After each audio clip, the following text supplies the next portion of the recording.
పెరుగు మన భారతదేశంలో రోజు తినే భోజనంలో ఖచ్చితంగా ఉంటుంది. పెరుగుతో తినకుండా భోజనాన్ని ముగించరు మన వాళ్ళు. పెరుగు తినడం వల్ల కూడా చాలానే లాభాలున్నాయి. మన దేశంలోనే కాదు, పెరుగు ప్రపంచవ్యాప్తంగా ఉపయోగిస్తున్నారు. మరి పెరుగును ఎప్పుడు ఎవరు కనిపెట్టారో, మన దేశంలో ఎప్పటి నుండి పెరుగును తింటున్నామో మనకు సరిగా తెలియదు. కానీ పురాణాల్లో కృష్ణుడిని వెన్న దొంగ, పెరుగు దొంగ అని పిలిచేవారు. పాశ్చాత్య దేశాల్లో పెరుగుని ఎప్పుడు ఎవరు కనిపెట్టారు అనే దానిపైన వివాదాలు జరుగుతుంటాయి. ఇక తూర్పు యూరప్ దేశమైన బల్గేరియా ప్రపంచానికి పెరుగుని కానుకగా ఇచ్చింది అని భావిస్తారు. అక్కడి వారికి పెరుగు లేనిదే ఆహారం సంపూర్ణం కాదు. 4000 ఏళ్ల కిందట బల్గేరియాలోని సంచార జాతికి చెందిన వారు పెరుగుని కనిపెట్టినట్టు చెబుతారు. ఈ జాతి వారు ఒక చోటు నుండి మరొక చోటికి వెళ్లే సమయంలో పాలను భద్రపరచడానికి జంతువుల తోళ్లను ఉపయోగించేవారట. అప్పుడు ఒక నిర్దిష్ట ఉష్ణోగ్రత దగ్గర బ్యాక్టీరియా ఉత్పత్తి జరిగి పెరుగు తయారయ్యేదట. అంతేకాకుండా ఇక్కడ వాతావరణం కూడా పెరుగు తయారవ్వడానికి అనుకూలంగా ఉంటుందని చెబుతారు.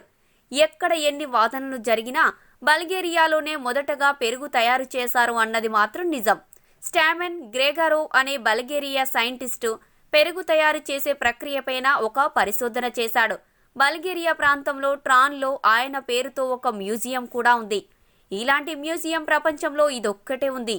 గ్రెగరో తన గ్రామం నుండి పెరుగుని తీసుకెళ్లి యూనివర్సిటీలో పరిశోధనలు చేసి దానిలో ఉండే బ్యాక్టీరియా ఏదో కనుక్కున్నాడు. దాని పేరు లాక్టోబెసిలస్ బుల్గారికస్ అని పెట్టాడు. గ్రెగరో చేసిన పరిశోధనలకు గాను నోబెల్ పురస్కారం కూడా అందుకున్నాడు. బల్గేరియా రైతులు ఎందుకు ఎక్కువ రోజులు జీవిస్తున్నారో కనుక్కున్నాడు. బల్గేరియా రైతులు పెరుగును ఎక్కువగా తినడం వల్లే వారు ఎక్కువ రోజులు జీవిస్తున్నారట. ప్రపంచంలో ఎక్కువ మంది 100 సంవత్సరాలు జీవించిన వారు యూరోప్లోనే ఉన్నారట.